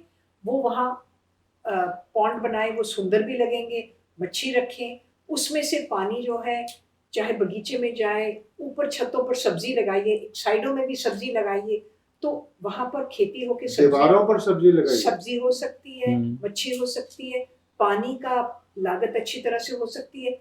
छतों पर वॉल्स पे सोलर पैनल लगे तो बिजली भी हो जाएगी, पानी की बचत होगी, सब्जी लगेगी, टेम्परेचर भी कम रहेगा, टेम्परेचर गर्मी और कम सबसे लगेगी। जरूरी, हर एक अपार्टमेंट में या बिल्डिंग के अराउंड ये फिल्टर्स लग सकते हैं, हवा साफ करके सबको साफ हवा दे। हमारा जो पर्पस था बी द चेंज पॉडकास्ट को स्टार्ट करने का, वो भी आपकी जैसी ही सोच से ड्रिवन था। उसमें हमने ये सोचा कि क्यों ना एक ऐसी कम्युनिटी तैयार करी जाए जिसमें पॉजिटिव चीज़ों के बारे में बात हो, अच्छे बदलाव के बारे में बात हो, और चेंज मेकर्स से हम लोगों को मिलवाएं।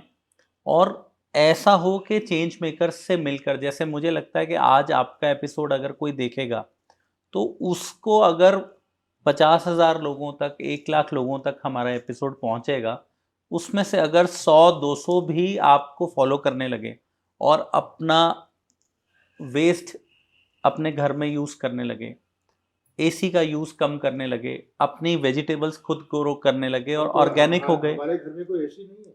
मैं वही कह रहा हूँ कि अगर ये हो गया तो मुझे लगता है कि मेरा इस पॉडकास्ट को स्टार्ट करने का पर्पस सॉल्व हो गया।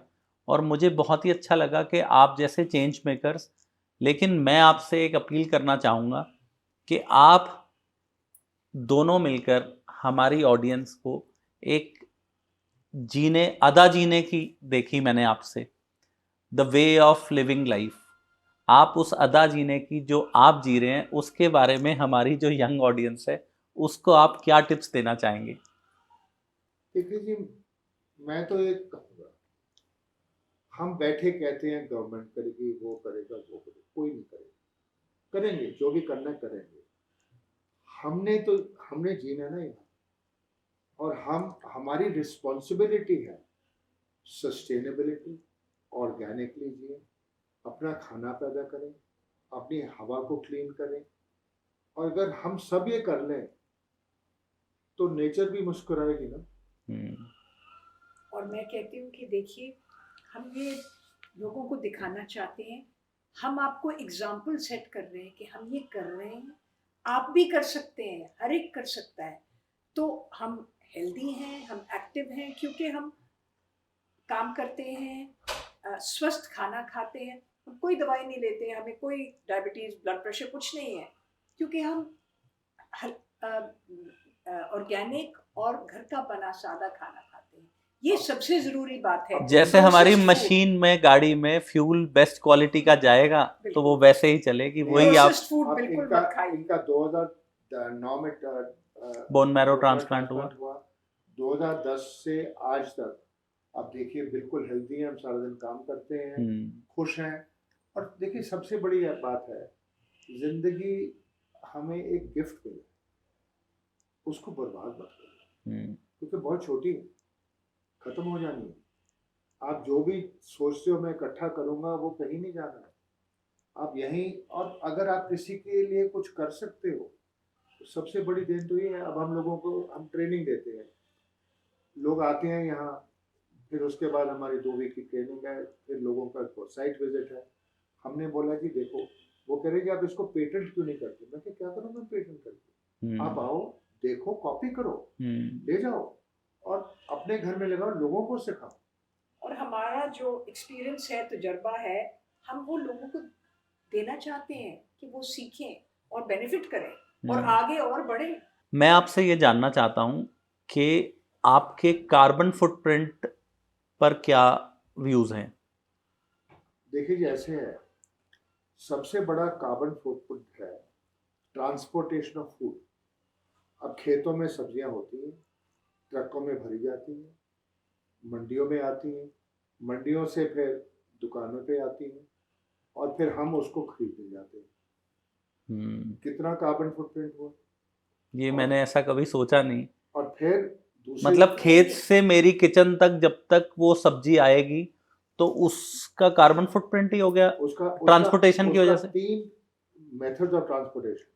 खेत से शहर की मंडी ट्रक, शहर की मंडी से फिर लोकल रिटेल दुकानों पर शॉप। आपके छोटे छोटे टेम्पो आते हैं, दोनों का कार्बन फुटप्रिंट है। फिर आप जब जाते हैं, आप गाड़ी में बैठ के जाते हैं खरीदने के लिए, कार्बन हो गया ना। अब हम क्या कह रहे हैं, अपने घर में सब्जी उगाओ, हम बाहर से, हमें कोई जरूरत ही नहीं बाहर जाने की। और एक और कार्बन फुटप्रिंट जो उससे भी खराब है, जो हम इंपोर्टेड फ्रूट खरीदते हैं और ड्राई फ्रूट खरीदते हैं और चीजें खरीदते हैं।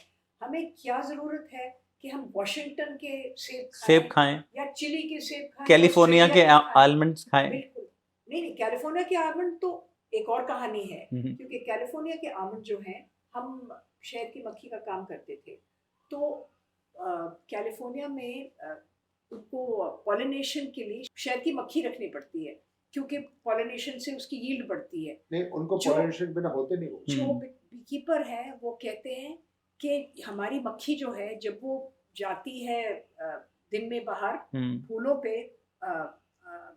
ये आमंड के फूलों पर, तो वो जैसे लड़ाई पे जा रही है, क्योंकि इतनी ज्यादा पेस्टिसाइड है उन ऑर्चर्ड्स में कि वो मक्खी मर जाती है। उनकी पॉलिनेशन हो जाती है पर मक्खियां सारी मर जाती हैं। तो वो बोलते हैं कि, और फिर हर साल वो ऑस्ट्रेलिया से मधुमक्खी इंपोर्ट करते हैं, पर जो वो अमेरिका के कैलिफोर्निया के आमंड्स हैं, वो पेस्टिसाइड से लदे हुए हैं, भरे हुए हैं। हम क्यों ना अपनी लोकल फ्रूट खाएं, ड्राई फ्रूट खाएं। नहीं, उसमें मैं बताऊं, उसमें देखिए कार्बन फुटप्रिंट, कैलिफोर्निया में आमंड्स और 10 बाकी चीजें चाहिए, उनको पॉलिनेशन बहुत जरूरी है, मक्खी के बिना पॉलिनेशन नहीं होगा।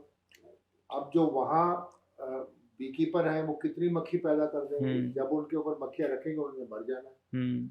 अब ऑस्ट्रेलिया में मक्खी पैदा होती है, वो यूएस जाती है, वो कॉलोनीज पैदा करते हैं जब उनको आमंड्स के लिए चाहिए, वो जहाज़ों में जाती है यूएस, वहाँ फिर वो कैलिफोर्निया ट्रकों में जाती है, वहाँ उसको रखा जाता है और उसके बाद वो मर जाती है। ये हम कर रहे हैं। फिर वो एलमंड यहाँ आ रहा है हमारे देश में, वो एलमंड और पूरी ग्लोब में घूम के पूरा कार्बन फुटप्रिंट बना के, और हम सो कॉल्ड हेल्दी बादाम खा रहे हैं। और उसमें पेस्टिसाइड है, हर किस्म का पेस्टिसाइड है, क्योंकि अगर मक्खियां मर रही है, हम भी मरेंगे ना, तो उससे हमें फायदा तो कोई नहीं है ना। और हम बच्चों को सुबह खिला रहे हैं कि बेस्ट क्वालिटी के हम एलमंड्स लाए हैं। अपना लोकल फ्रूट खाएं, लोकल ड्राई फ्रूट खाएं, हम अपनी लोकल पैदावार यूज करें। देखिए कश्मीर के बादाम है, वो लीजिए, छोटे हैं, लोग कहते हैं जी छोटे हैं, मैंने कहा छोटे हैं क्या है, बादाम तो बादाम है ना, और वहाँ तो नेचुरली हो रही है। मुझे लगता है कि हम लोग अनअवेयर होने के कारण बहुत ज़्यादा अनअवेयर हैं, और जैसे एक होता है ना कि हम एजुकेटेड होके भी एक इलिटरेट वाला काम कर रहे हैं नेचर के साथ भी, और अल्टीमेटली वो रिजल्ट तो हमारी बॉडी पे ही कर रहा है। नहीं देखिए, नेचर अब has started hitting back. Yes, हम नेचर को डिस्ट्रॉय कर रहे हैं, नेचर हमें डिस्ट्रॉय कर देगी। अब कैलिफोर्निया में भी बॉम्ब साइक्लोन हुआ है, सारी दुनिया में फ्लड्स हो रहे हैं, साइक्लोन हो रहे हैं, कहीं बारिश नहीं हो रही, क्योंकि नेचर अब हमें दिखा रही है कि आप ये नुकसान कर रहे हो, आप ही सफर करोगे। अब देखिए हमारा यहाँ एक्वापॉनिक ग्रीन हाउस है, हमें कोई फर्क नहीं पड़ता बाहर आंधी आ रही है, बारिश आ रही है, क्या हो, हमारा कंट्रोल्ड एनवायरनमेंट हमने बना दिया, उसमें हम 24 घंटे सारा साल जो मर्जी पैदा करें, और ये सिंपल काम है। हम इसको एक्सपेंसिव, जब हमने ग्रीन हाउस बनाया तो मैंने शुरू किया 2010 में, तो यहाँ एक कंपनी है जो ग्रीन हाउस बनाती है, मैं उनके पास गया, वो कह रहे जी इतना बड़ा ग्रीन हाउस आपको 6-7 लाख लगेगा। मैंने कहा जितने पैसे क्यों नहीं, क्योंकि उनके पेटेंट चीज़ें हैं वो है, बल्कि मैंने कहा छोड़ो। तो मैंने एक वेल्डर पकड़ा, अपना आदमी पकड़ा, हमने उसको डिज़ाइन किया, बना दिया, ऑनलाइन ऑर्डर कर दिया सब कुछ। तो मैंने जो 6 लाख में वो कह रहे थे, सारा green house around the house 2 lakh में बनाया। अब एक्वापॉनिक्स में जो खर्चा है वो वन टाइम कैपिटल कॉस्ट है। वो लगभग कितना, जैसे अब मान लीजिए मेरे पास 200 स्क्वायर फीट का एक 20 बाय 10 का टेरेस गार्डन मैं है। आपको यहाँ बताऊँ, हमारे पास 800 गज है। हमारा जो टोटल ग्रीन हाउस, बाहर ऊपर सब कुछ, टोटल खर्चा हमारा तकरीबन 6 लाख लगा है। और वो एक साल में नहीं लगा, ग्रेजुअली 5-6 साल। अब क्या है, एफएओ की रिपोर्ट है कि एक्वापॉनिक्स से जो आपका कैपिटल कॉस्ट है 2 साल में कवर कर लो। अब हम 30,000 रुपए महीने की सब्जी यहाँ से बेचते हैं साउथ दिल्ली में, क्योंकि 15,000 पौधे हमें अपने लिए आपकी रिक्वायरमेंट नहीं है, तो हम अपने लिए पैदा करते हैं। फिर 3,000 हम लोगों को सुबह सैटरडे मॉर्निंग। हाँ, मेरा एक व्हाट्सएप ग्रुप है, तो उससे मैं ऑर्डर लेती हूँ और लोगों को हम सप्लाई करते हैं। इससे हम अपना प्रोडक्शन कॉस्ट भी मीट कर तो लेते उससे हैं है और 6-7 बजे सुबह वो सब्जी तोड़ी जाती है। हमारी एक टैक्सी है जिसको हमने रेगुलर हायर करते हैं, वो 9 बजे आता है, उसको ये कागज की थैली में डाल देते हैं, दोपहर तक वो घर डिलीवर करते हैं। और उसकी कीमत हमने रखी है मार्केट प्राइस, हमने ऑर्गेनिक प्राइस। अच्छा, नॉर्मल वेज, क्योंकि थोड़ा सा ज्यादातर देखा जाता है, थोड़ा सा एक्स्ट्रा तो मैम चलता है। मैंने देखा है कि ऑर्गेनिक के नाम पे ना इंडिया में क्या है कि 100 रुपए की दाल है तो ऑर्गेनिक है तो 350 की है। नहीं, वो ऑर्गेनिक अब एक मतलब मार्केटिंग गिमिक बन के रह गया। नहीं, हमने तो मार्केट में जब हमने प्राइसिंग की, हमने अपने इसको जो काम हमारा एक, और देखिए दूसरी बात, लेबर, ये सारी चीज को 2 आदमी संभालते हैं। एक हस्बैंड एंड वाइफ हमारे पास 25 साल से है, वो इसको संभालते हैं और वो हमारा घर का काम और वो घर का काम भी करते हैं। बस घर में हम तो खुद भी अपना काम करते हैं और वो इसको संभालते हैं। सिर्फ सैटरडे को जब सब्जी तोड़ी जाती है, अब उस टाइम क्योंकि वो गमले खाली हो गए, दोबारा एक लेबर लेते हैं सिर्फ सैटरडे के लिए, वो 700 रुपए की लेबर उसकी है। तो ये सिर्फ इसका खर्चा है लेबर का। आप खेत में लगाएं जिसमें 15,000 पौधे, कितनी लेबर लगेगी? ना पानी लगाने की जरूरत, ना गुड़ाई करने की जरूरत, ऑटोमेटिक सब चलता है सिस्टम। सिर्फ एक्वापॉनिक्स में सिस्टम सेट करने पड़ते। तो ये है कि हम अब 30,000 रुपए महीने की सब्जी साउथ दिल्ली में बेचते हैं। 1 लाख में 3,60,000 हो गया, 2 साल में हमारा कैपिटल कॉस्ट कवर हो गया जी। अब इसको खर्चा क्या है? बिजली हमने सोलर लगा दिया, वो भी मुफ्त हो गई। पानी 1000 लीटर चाहिए, पानी का हमने वाटर हार्वेस्टिंग सिस्टम किया, वो भी खत्म हो गया। खाद वो हम घर में बनाते हैं। बीज हम लेते हैं, बीज में जहाँ हो सके देसी लेती हूँ। हमारे पास इतनी जगह नहीं है कि हम अपने खुद बीज बनाएं, तो बीज खरीदने पड़ते हैं, वो ज्यादा कॉस्ट नहीं। तो देसी बीज जिनमें से दोबारा बीज बन सके वो हम लेते हैं। और ये अगर ये हम सारा कुछ सारे करें तो कितना बदलाव आ जाएगा। पीटर सिंह जी, मैं आपसे एक रिक्वेस्ट करूंगा कि जितना आपको ज्ञान है, एक आप अपनी दोनों मिलकर ना एक अपनी पूरी साइकिल पे और अपनी जर्नी पे और क्या आप काम कर रहे हैं उस पे आप एक किताब ज़रूर लिखिए। किताब एक बुक अगर आपकी रहेगी तो आपके आने वाली नस्लें, आने वाली पीढ़ियां आपकी बुक को एज अ बाइबल एक्वापॉनिक्स की हो सकती है, जितने सिंप्लिसिटी से आप कर रहे हैं। तो मेरा आपको ये एक एडवाइस है, तो आप ज़रूर लिखिए और कोशिश करिए। और आज की ये रिक्वायरमेंट है। नहीं, हम वेबसाइट तो मैं अपनी वेबसाइट बना रहा हूँ जी, मैंने ली है वो स्क्वायरस्पेस से डोमेन लिया है जी। अब हमारा झगड़ा किया है कि 2 साल से वेबसाइट लिए, किया तो कुछ नहीं। मैंने कहा 2 साल में हमने इतनी चेंजेस की है, अगर मैं वो डाल देता, मैं अब मेरी वेबसाइट और महीने में चालू हो जाएगी, उसमें लोग जा सकते हैं और देख सकते हैं क्या कुछ है, और उसमें फिर ऑनलाइन ट्रेनिंग भी होगी और फिर स्कूलों के लिए स्टेम एजुकेशन। बहुत बढ़िया। तो जहाँ भी लोग अपने घर में बैठे हैं वो ऑनलाइन जाएं, देखें और हमारे से कांटेक्ट करें। वहाँ जो भी हम नए काम कर रहे हैं उसको पोस्ट करेंगे, ब्लॉग होगा। और जो भी हम वैसे काम करते हैं, हम हमेशा नए उसकी इम्प्रूवमेंट होती रहती, तो हमारी R&D तो हमेशा चलती रहती है। आप जैसे टीवी नहीं देखते और काफ़ी मुझे लगता है कि आप वैसे तो बहुत अपडेटेड हैं, आपको कैलिफोर्निया में क्या हो रहा है, ग्लोबली क्या हो रहा है, सब कुछ आपको अपडेटेड है। हम न्यूज़ के बारे में तो कुछ जो रेलेवेंट न्यूज़ है काफ़ी पढ़ते हैं आप। दुनिया में, जो बहुत नेगेटिव न्यूज़ भी कॉलेज है। में मेरे दोस्त थे अपन मैनन, जिन्होंने वो एनडीटी शुरू किया, तो वो कह रहे थे मुझे कि तुम न्यूज़पेपर क्यों नहीं पढ़ते। मैंने क्या करूँगा न्यूज़पेपर पढ़ के, सब कुछ तो वही कहानी है, पढ़ना चाहिए। तो मैंने कहा ठीक है जी, मैं हेडलाइन पढ़ लेता हूँ, देख लेता हूँ क्या हो रहा है, बाकी मुझे कोई इंटरेस्ट नहीं। क्योंकि देखिए प्रॉब्लम ये है, जो न्यूज़ भी है, जो सारी चीज़ें हैं, वो उसके डिफरेंट इंटरप्रिटेशंस। अब अगर मैं ऑर्गेनिक लाइफस्टाइल लिव करना चाहता हूँ, मुझे उसके बारे में सीखना है। तो अगर मेरे पास टीवी नहीं है, वो फायर स्टिक है, मैं ऑनलाइन जाता हूँ। अब जैसे एक्वापॉनिक्स हमने सीखा था नहीं, मैं नेट पर गया, मैंने किताबें, रिसर्च पेपर्स पढ़े, डाउनलोड किए और सीखा। तो अगर आपने इसको यूज करना है तो आप पढ़ने के लिए यूज करिए ना। बेकार बैठे मूवी देखते रहो, क्या टाइम, हमारे पास टाइम ही नहीं है। हम घर बनाते हैं, अब ये देखिए, ये हमारा घर सादी ईंट का घर है, इसकी छत में लाल पत्थर पड़ा है, इसमें कोई मार्बल नहीं, कोई फैंसी चीज नहीं, दीवारों पर चूना है जैसे पुराना होता था, कोई पेंट नहीं, लकड़ी पर स्पिरिट पॉलिश है। तो जब हम घर बना रहे थे, एक यहाँ सैनिक फार्म में, तो बड़े बड़े लोगों के घर हैं, पैसे वाले हैं, वो आए यहाँ, जी आपका घर बन गया, तो घर को अच्छा लगा है, इसमें बाहर क्या लगा रहे हो। मैंने कहा जी कुछ नहीं, ईंट है। हाँ नहीं, इसका कोई फसाड तो बनाओगे। मैंने कहा यही तो फसाड है, ये तो फिर अच्छा नहीं लगेगा। मैंने कहा कि मुझे नहीं दिक्कत, अच्छा लगेगा नहीं अच्छा लगेगा, मैंने सिंपल चीज बनाई, खर्चा कम।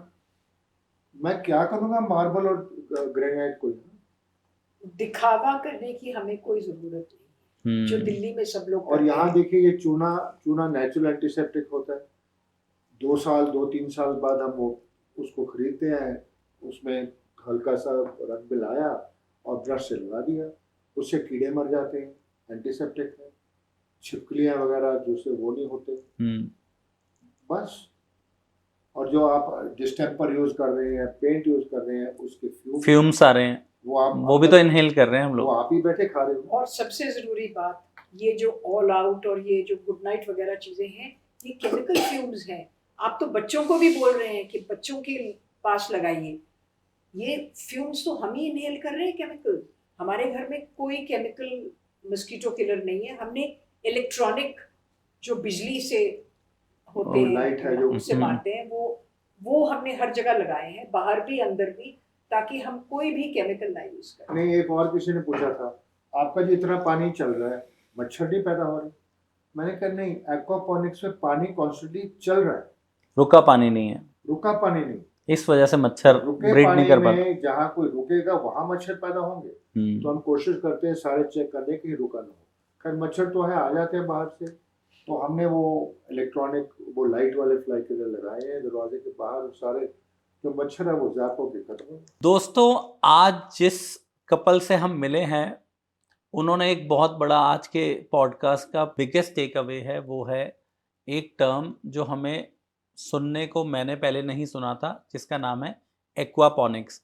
और एक्वापॉनिक्स के बारे में पीटर सिंह जी ने और उनकी वाइफ नीनू सिंह जी ने हमें बहुत अच्छे से एक्सप्लेन किया है। और ये मुझे लगता है कि आज का एपिसोड सबसे बड़ा इम्पॉर्टेंट पॉडकास्ट का एपिसोड है, बी द चेंज का, मुझे ऐसा लगता है। क्योंकि इस एज में जब लोग बिस्तर को देखते हैं, बीमारी को देखते हैं और दवाइयाँ खाते हैं। जी मैं इंटरप्ट करूंगा, एज में सिर्फ 80 साल का हूँ अभी। यू आर 80 years young और मैं 70 years old। 70 years young। एक यंग कपल से हम मिले और इनसे मिलके इतनी मोटिवेशन मुझे खुद को मिली। अगर आदमी चाहे तो सब कुछ हो सकता है, लेकिन हमारी नीयत होनी चाहिए और काम करने का जज्बा होना चाहिए। एक अच्छी सोच के साथ बहुत ही बड़ा बदलाव लाने जा रहे हैं, अभी तक ला रहे हैं और अब बहुत ज़्यादा लोगों से मिल रहे हैं और बता रहे हैं। मैं भी चाहता हूं कि अगर आप लोग ये एपिसोड से अगर कुछ भी सीखें और कभी भी आप अपना घर बनाएं, कोई इंस्टीट्यूशन बनाएं, तो उसमें इनकी वेबसाइट पे आप जा सकते हैं, नेक्स्ट मंथ उस लाइव हो जाएगी, हम उसका लिंक डाल देंगे। अभी हमारा नंबर दे सकते हो? एक्वापॉनिक्स के बारे में वहाँ पर वेबसाइट पे आपको सारी इन्फॉर्मेशन मिलेगी और हम इनका नंबर भी आपको लिंक में डाल देंगे। जब भी आपको कोई नया स्ट्रक्चर बनाना हो तो इस मॉडल को रेप्लिकेट करिए और कोशिश करिए कि हम लोग विदाउट मर्करी, विदाउट पॉल्यूटेंट्स वाली सब्जी ऑर्गेनिकली अपने घर में खाएं, ताकि जो बड़ी आज डिजीज़ेस, कैंसर जैसे डिजीज़ से हम लोग परेशान हैं, तो हमारी मेडिकल कॉस्ट पे पैसे लगाने से अच्छा हम लोग थोड़ा सा पैसा और थोड़ा सा टाइम हम अपनी वेजिटेबल ग्रो करने में लगाएं, तो हमें बहुत अच्छा लाइफस्टाइल आगे के लिए हो सकता है और एक लंबी और हेल्दी लाइफ हम आगे जी सकते हैं।